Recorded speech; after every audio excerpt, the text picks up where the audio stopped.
The Unwanted, Chapter 7. Night overtook us like a skillful thief. There was no electricity in the house. In fact, the whole town was submerged in darkness. Luan descended from upstairs, holding a candle in her hand. Shadows flickered on the wall as she moved across the basement. For dinner, Luan made a dish of steamed chicken with young bamboo shoots and sautéed spinach. My grandmother refused to join us at the table. Instead, she lay unmoving on her mattress under a thin bedspread. My grandfather ate with difficulty, as if every bite he took was devoid of taste. The rest of us ate quickly and in silence. When it was time for dessert, Luan served a simple yet popular Vietnamese pudding made from sweet bananas and tapioca, but without the usual coconut milk to complete the flavor. Nonetheless, my brother and I found it delicious. After dinner, my mother disappeared behind the bathroom door, and Luan excused herself to go back upstairs to the kitchen.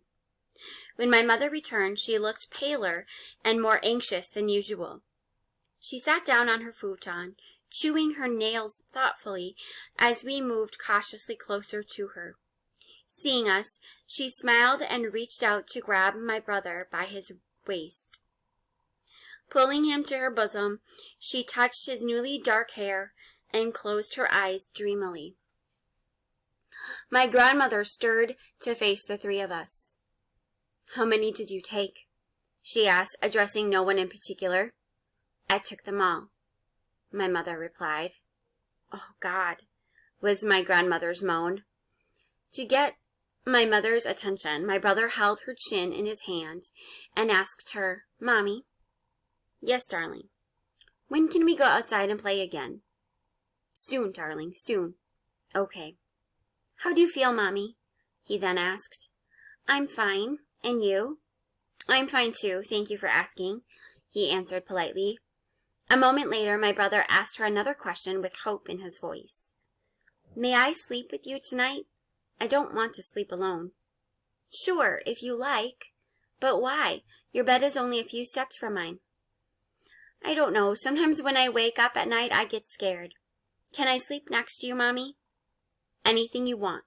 My mother spoke in monotone.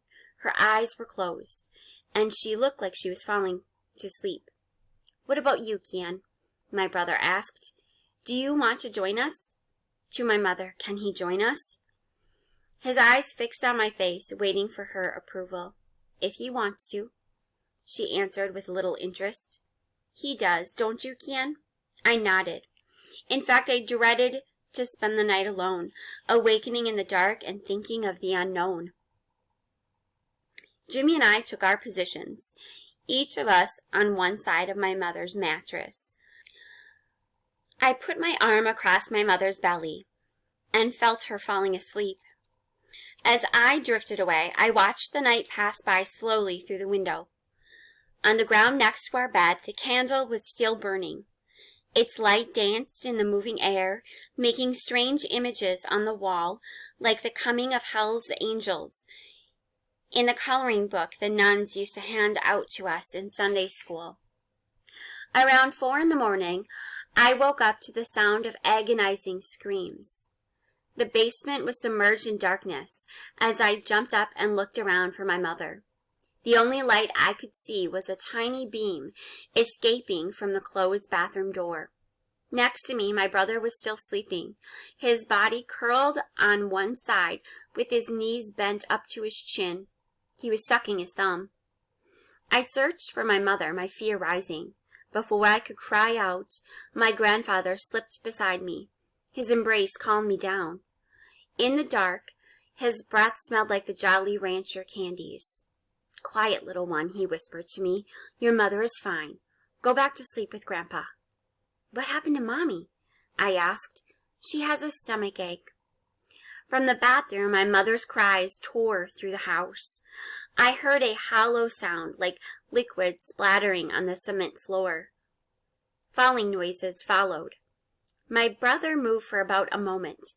Then his eyes opened wide, and he realized that my mother was missing. My grandfather reached out to hold him in his arms, muttering to him the same comforting phrases he had spoken to me a few moments ago. Together in his embrace, Jimmy and I listened to the moaning and yelling coming from behind the bathroom door. Then we heard my grandmother's voice, thick with worry. "I can't make the bleeding stop. Luan, do something." Luan said, "Mistress, lie on the floor.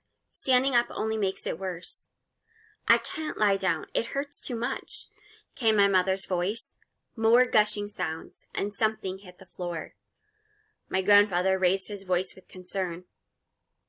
"What's going on in there? Madam, is your daughter well? Do you need my help?" "No, you just watch the children, please. I can manage in here, just trying to stop the bleeding." "Well, it is taking too long. I am going to get a doctor," my grandfather said. "What?" my grandmother replied to him, panting. "Have you lost your mind? It's curfew time. Do you want to get yourself killed out there? Please, stay there with the children." "Oh, God," Luan cried out. "What is it?" my grandmother asked her. "My tummy is churning and it's starting to ache. I think it's my turn now," she said. "Please help me." The bathroom door opened and my grandmother poked her head out. In the candlelight, the blood stains shined darkly on her hands. "Help me carry your daughter outside," she said to my grandfather. He got up from the futon to limp into the bathroom, forgetting his cane. In a minute, he reappeared with his back to us, moving slowly backward, with my mother's head resting in between his hands. My grandmother faced him, carrying my mother's lower limbs. Mother's body was wrapped in white towels that were dark with blood. My grandparents put my mother on a mattress opposite my brother and me. She turned to her side and curved her body into a fetal position as my grandmother hurried back into the bathroom to assist Luan. Mommy, are you all right?" my brother asked. The smell of blood made us dizzy. My mother ignored us. She buried her head in her hands. Her knees were up, protecting her midsection. My grandfather stood at her feet. "How are you feeling, daughter?" he asked. She did not reply. He asked with more aggression, "Are you feeling well? Talk to me." My mother's face remained hidden. "The bleeding seems to have stopped," she said, "but the fetus is still inside."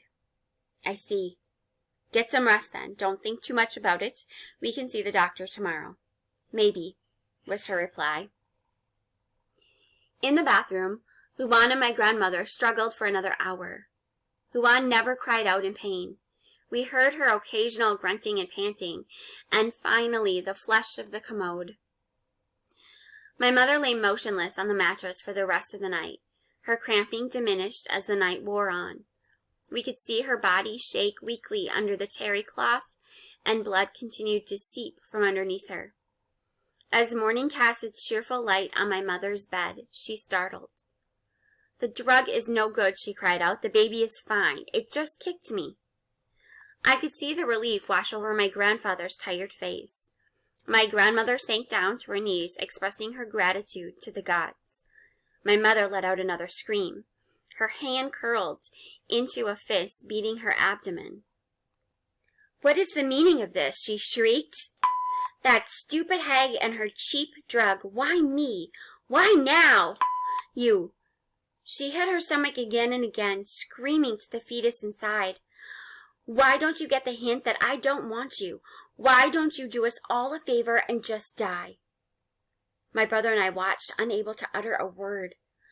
For the next couple of days, my mother spent most of her time in bed. 4 days passed, and finally the communists came knocking at our door. Inside, we all jumped up in terror and held each other, holding our breath as my grandfather hobbled up the stairs. We listened as the soldiers strode across the floor into the living room. We heard the strange way they talked to each other, with a heavy northern dialect, and we heard my grandfather's voice answering their interrogation. It was not long before he bade all of us come upstairs. My grandmother went up first, carrying the wooden beads in her palms as though they were a talisman. My mother held on to Luan's arm. My brother and I were the last into the living room. Once we were all assembled, my mother sat on a chair as the group of men stopped in mid-conversation to stare at us. Their fatigues were old and wrinkled, and the once deep green had turned to a muddy brown. The oldest soldier, a man in his 40s, with salt and pepper hair, pointed a dirty finger at us. He spat to my grandfather. "Is anyone else still down there, or are they all here?" "No, they are all here, sir," my grandfather replied. "Comrade, go to the basement and verify if he is telling the truth or not," he ordered one of his men. Then turning to us, he asked, "Why did you hide it down there all this time, instead of coming out and celebrating the dawn of a new era with your country? What are you hiding from?" "We are just a bunch of women, children, and elderly people. We didn't know what was going on. Please forgive us," my grandfather said. He shook his head. "That is not an excuse. This is the time to celebrate, not to hide." His eyes swept over us, checking our faces. "Is this your house?" "No, sir, we rent it." "Where is the owner now?" "I don't know, sir. He lived in Cholan, Chinatown, before the event. So much has changed in the last 4 days, we aren't sure anymore." "Well, brace yourselves. There will be more changes as we are in the process of wiping out capitalism from the South. But answer me, why are you here if this is not your home? Where did you all come from? And are you counter-communists running away from the revolution?" My grandfather swallowed a lump in his throat before speaking. "Well, sir, we are from Nha Trang City. We didn't run away. We are here for a reason. You see, Commander, this is my daughter.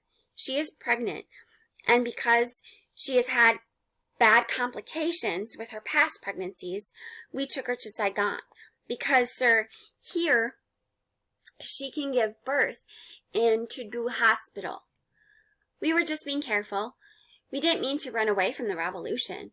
The timing was just bad when we ended up getting here." The commander wrote down everything my grandfather said. He walked toward my mother and studied her. She avoided his stare by looking down at her stomach. She had lost so much weight in the last few days, I could see the blue veins in her thin hands, which were folded neatly on her lap. "Lady, how are you feeling?" "I am fine, thank you, sir. Just a little weak from the heat," she replied, not looking up to meet his gaze. "Can you travel?" he asked her. "Where am I going, sir?" My mother looked up at him. Her eyes glowed with lament and just a hint of seduction. Usually this look made men bow down on their knees in front of her. It did not seem to have much effect on the commander. He answered her coldly, "You are going back to your town. All of you have 24 hours to vacate this place. This is a new law from above. The country is finally reunited. Everybody is returning to his or her own home. You too have to go back and report to your town leader." "How are we going to get back home?" my grandfather asked the leader. "I don't know and I don't care. It's not my job to find you transportation. However, you all have to leave this place by tomorrow morning." "We will return to make sure of that. If you don't leave by then, I have no choice but to arrest all of you. Children and women make no difference to me." He turned around, signaling for his men. The door slammed shut behind them as they headed toward the next house. Not until they had all disappeared beyond the front gates did my grandmother turn to her husband and blurt out, "Oh, sir, how are we going to get out of here?" My grandfather shook his head. Luan, standing behind my mother, cleared her throat. No longer did she look like a shy little maid who was trained to censor her thought before it reached her mouth. These past few days had turned her into a reserved yet intelligent young woman. "Well, sir, if I might speak freely, here is a thought," she said without raising her eyes. "If the government has thrown us out, they must have done the same thing to a lot of people. How did they leave? We can ask around and find out what these people are doing and either do the same thing or join them." "How are we going to get such information?" my grandmother asked. "Go to the market," was all Luan said.